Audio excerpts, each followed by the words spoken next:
السلام عليكم البنات، عيدكم مبارك سعيد وكل عام وانتم بالف خير. هذه هي الحليوه ديالي د التمر، صايبتها بهذا الشكل هذا، راقيه الصراحه، كتجي هماويه والبنه يا سلام. ابقوا معايا تشوفوا الفيديو من الاول حتى الاخير وتعرفوا المقادير بساط، والطريقه حتى هي سهله. وهانتم معايا تشوفوا الفيديو. كيف ما كتشوفوا عندي هنايا نص كيلو د التمر معجون، عندي المزهر، وعندي الزنجلان محمر، وعندي القرنفل، وعندي الزبدة باش نعجن بها التمر. كيف ما كتشوفوا غادي نضيف عليها القرنفل، كيعطيها واحد البنة واحد المذاق روعة. وكمية الزنجلان اللي بغيتو نتوما، هذا الزنجلان عندي محمر، والمزهر كذلك الكمية اللي بغيتو على حسب غادي يعجن لكم التمر. وكنضيف معلقة كبيرة عامرة بالزبدة، وإلا عندكم اللوز القرقاع اي مكسرات عندكم ضيفوهم، كيزيدوا قرمشان الحلوى. ومعلقة د القرفة عامرة. وكما كتشوفوا معايا انا هنايا كنحاول ندخل الزبدة مع التمر اللي عندي. وإلا بغيتو مثلا كيلو د التمر كتزيدوا تضاعفوا الكمية د المقادير اللي كنزيدوهم مع التمر، منهم الزنجلان، القرفة، الزبدة، القرنفل. كتضاعفوا المقادير اللي عندكم وكدلكوا مزيان حتى كيندمجوا هاد العناصر اللي عندنا مع التمر. الصراحة هاد الحلوى معروفة في طنجة، ما كاينش هاد العيد ولا هاد المناسبة ما تلقاش فيها الحلوى د التمر المعروفة المحبوبة عند كل الشماليين. وما نساش حتى مدن اخرين عندنا في المغرب حتى هما كيعملوها، ولكن بالاخص كتواجد بكثرة في الشمال في طنجة وتطوان. كنشكل هذا التمر كامل كويرات على هذا الشكل هذا باش كنسهل عليا الخدمه، باش ملي كنبدا نعجن الخليط د العجين اللي عندي ما كيطلقليش التمر في العجينه. يعني كنسالي هاد التمر وكنشكلو كويرات صغيره على حسب الحجم اللي بغيت انا، واللي بغى الحلوى تجي كبيره يضاعف الكميه.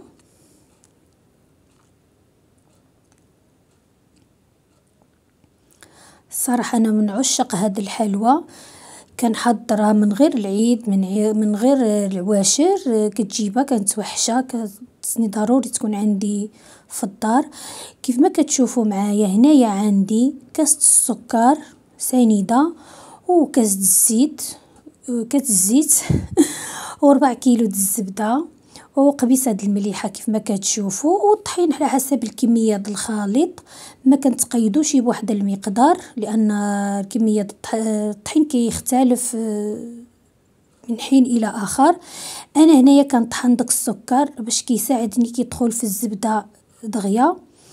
كنطحنو كنردو سكر كلاصي، كنطحنو غير في مولينيكس. ما كنبغيش نعمل سكر كلاصي لان الحلاوه ديالو ماشي بحال حلاوه ثاني، سكر كلاصي ناقص حلاوه. ايوا بقاو معايا تشوفوا الطريقه. كيف ما كتشوفوا دابا انا طحنت السكر باش يساعدني يدخل في الزبده دغيا، كتولي بوماد بالزربه ماشي بحال سنيده كتتعاطل عاد كتذوب في الزبده. كنضيف الزيت المقدار اللي عندي، وإلا كيف ما قلت لكم الا عملتوا الكميه كثيره كل المقادير اللي عندي كتضاعفوهم. عندي هنايا واحد الساشيه دفاني، وهنايا كنخلط مزيان، كندعك هاد الزبده بسكر كلاصي مزيان حتى كتولي عن شكل بوماد، كتذوب مزيان الزبده والزيت.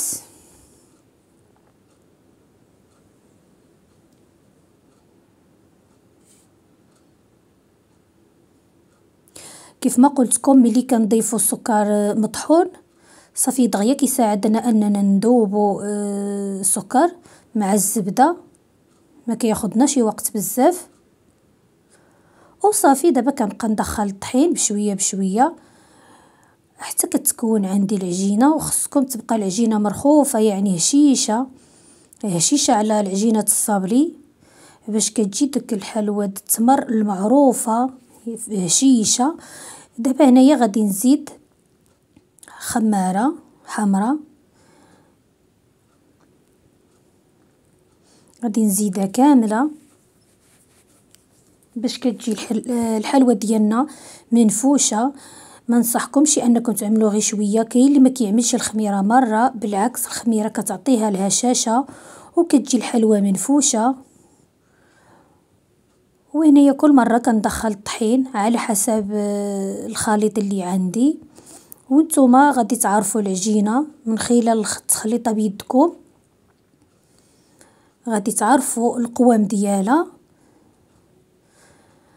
وهنايا صافي انا شكلت العجينه. دابا غادي نستعمل هذا المرشم هذا، انا كان عندي واحد بحالو وتهرس لي صراحه ما سخيتش بيه. هذا شريته خصيصا عاوتاني للحلوى التمر. اول مره غادي نعدل به معكم هذا اللي شريت جديد. كيف ما كتشوفوا كنشكلوا كويرات صغارين، طريقه سهله ما فيها حتى حيره. اذا بغيتوا تشكلوا كويرات لحسب الكويرات التمر اللي عندكم كاملين عاد كتبداو تشكلوا. انا هنايا غادي نوريكم فقط، ومع ملي غادي نكمل على الحلوى ديالي تنشكل كويرات كاملين عاد غادي نبقى نعمل فيهم التمر وغادي نضغط عليهم بهذا المريشم اللي عندي. انا هنايا غير كنوريكم الطريقه وانتم باش تسهلوا عليكم الخدمه وتجيكم الخدمه سهله. هذه الحلوى من اسهل ما يكون صراحه. انا عزيز عليا هاد الطريقه هذه لانها كتسالي بالزربه. حتى طريقه اخرى ان شاء الله الا بقينا في الحياه وكتب غادي نشارك معاكم الحلوى التمر القديمه يعني المعروفه بالنقاش اللي منقوشه. صراحه سبق لي عملت فيديو باش ننزله في القناه وما كتبش بديك الطريقه اللي كنهضركم عليها. الحلوى بالنقاش يعني منقوشه اللي كتجي طويله. كلشي كيعرف الحلوى التمر كيف النيه اللي كنهضر عليها. كيف ما كتشوفوا هنايا كتجي ساهله ماهله دغيا كتضغطوا عليها، بالاخص الا كنتو جالسين في الطابله وكلشي حداكم كتجي ساهله. انا هنايا مع العواشر وكنتم عارفين ورمضان والزربه وضروري ما نعمل الحلوى د العيد، قلت راني نشارك معكم هذا الفيديو.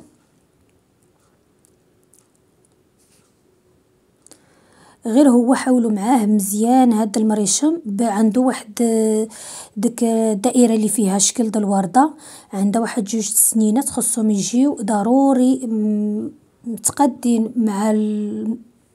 مع هاد البطونه الفوقانيه باش ملي كتضغطوا عليها كتشكل معكم الحلوى. حاولوا معاها مزيان باش ما تتهرس لكمش. انا الاولاني دغيا تهرس لي ما كنتش صراحه كنرد البال عندك 2 سنينات اللي عندها ديك الدائره اللي فيها الورده مشكله. ودابا كنحاول عليه باش تخرج لي التشكيله هي هذيك والورده هي هذيك منقوشه. وكما كتشوفوا انا غادي نستمر على هذا الشكل هذا وبهذه الطريقه. وكل مره هذه الدائره اللي بشكلها بشكل الورده كنغطسها في الطحين باش ما تلصقليش، لان العجينه اللي عندي هشيشه. كما قلت لكم خصكم تساعفوا مع المرشم باش يخرجكم الشكل اللي بغيتو. وصراحه فيه شكيلات بزاف، فيه شكيلات الوريدات بزاف، فيه النقشات مزيونين وماشي غالي. على ما اعتقد شريته 25 درهم اولا ما كاملاش الله اعلم. يعني انا ما تبتش على الثمن ديالو صراحه، نسيت شحال شريته. على ما اظن 25 درهم ولا 20 درهم، ما غاليش بزاف. وفيه بزاف د المريشمات. غير هو هاد البطونه هذه الفوقانيه اللي كتضغطوا عليها حاولوا ما تضغطوش عليها بزاف. صراحه موجودين في السوق عند اللي كيبيعوا المريشمات د الحلوى.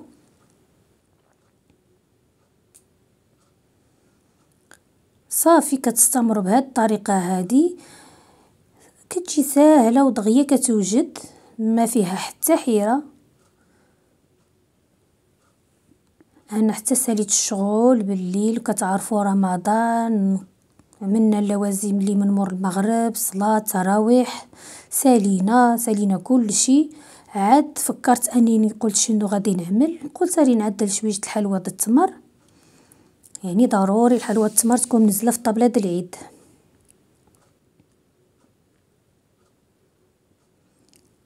كيف ما قلت لكم هنايا ديك الدائره خصكم ضروري تساعفوا معاها وتعملوا معاها الخطر باش ما تهرسش. وملي تضغطوا على هاد البطونه الفوقانيه ما تضغطوش عليها بالزربه، حاولوا تهودوا معاها بشويش باش ما تهرس لكمش. كيف ما كتشوفوا الكاميرا ما كعطاتش حقها في التصوير، ما بانتش النقشه، هنايا بانت. هيا كتشوفوا كيف ما عملتها في الفران. ضروري ما ندور الويطه في الفران باش تجي تحميره كامله، يكون لون موحد، وكتزيد في الحجم يعني كتطلع صراحه كتجي فنه. وهذا المقدار اللي عطاتني كيف ما كتشوفوا معايا. وحده انا عملتها في الفران، وزوج هما هادو اللي ساليتهم باش نكمل الطياب ديالي. ومني طيب الحلوى ونزله وتبرد شويش، غادي نشارك معكم الطريقه ديال التزيين. انا بعض المرات كنزلها في كويغطات، صراحه ما توفروليش، ما عنديش داك الكويغطات اللي كنزلوا فيهم الحلوى داك الصغيورين بالالوان. كما بغيتو نتوما كتفضلوا الالوان اللي بغيتو، حتى هما كيزيدوها جماليه. وهنايا كيف ما كتشوفوا كتعمروها بالسكر كلاصي، وكتديو يدكم على داك الورده باش تبان النقشه. انا هنايا صراحه ما بغيتش نكثر لها الحلاوه بزاف، انا هنايا غير كنوريكم، ما عمرتهاش بالسكر كلاصي بزاف. الا لاحظتوا لقيتوها في لي باتيسري كيبيعوها معمره بالسكر، انا تفاديت من السكر بزاف. وانتم على حسب الرغبه ديالكم، كل واحد كيبغي الذوق، كلها وذوقوا في الحلاوه اللي كيبغي. صافي هنايا غادي نستمر، غادي نفندها في السكر كلاصي مزيان. كما كتشوفوا انا كتعجبني محمره باش ما تبقاش خضراء، باش ما تضرناش صراحه. يعني الحاجه لا ما طابتش ما كتضر، الا ما طابتش مزيان كتضرنا. هنايا انا كتعجبني نحمرها مزيان باش ملي كتكون كتاكلها كتحس بالحلوى محمره طيبه، ما كتبقاش كتحس بداك مذاق د العجينه.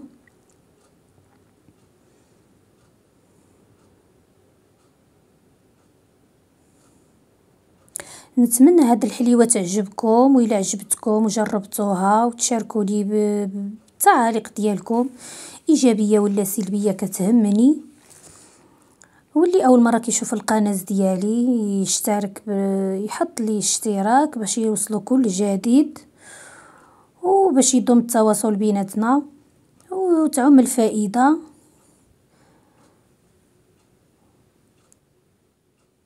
صافي كما كتشوفوا انا كنستمر، وضروري ما دوزوا الصبيعه ديالكم على حساب الوريضه اللي فيها باش كتبان داك النقيشه مزيونه، باش تبان الشكيله د الورده مزيونه.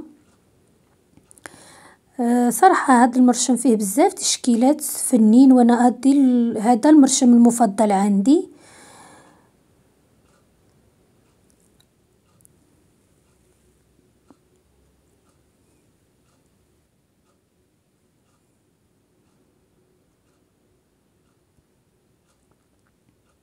غادي نكمل وغادي نوريها لكم في طبق التقديم. وهانتوما كيف ما كتشوفوا الحليوه ديالي ها هي وجدت. كيف ما قلتكم ما عمرتهاش بالسكر كلاصي بزاف، كندوز لها سكر كلاصي غير على وجهها شويه، اما في التحت ما والجوانب ما بغيتش نعمرها بالسكر كلاصي. وانتم لكم الاختيار. نتمنى الحليوه ديال اليوم تعجبكم وتنال الرضا ديالكم، وتشاركوني الاراء ديالكم والتعليق ديالكم كتهمني كيف ما كانت. كما كنقول لكم بطبيعه الحال ايجابيه ولا سلبيه. ونتمنى الفيديو تبارطاجيوه مع الحباب والاصدقاء ديالكم باش تعم الفائده على الجميع. وتكبر العائلة ديالنا د اليوتيوب. كيف ما كتشوفوا كتجي فنة، وحتى ملي كتكون كطيب كتعطي داك المذاق د القرنفل اللي عملنا لها والقرفة، وبالاخص القرنفل كيعطيها واحد الجمالية ملي كتكونوا كتاكلوها. صراحة فنة ما تشبعوش منها. نتمنىكم تجربوها وتردوا عليا في التعاليق، وعواشر مبروكة، والى فيديو قادم ان شاء الله. مع السلامة.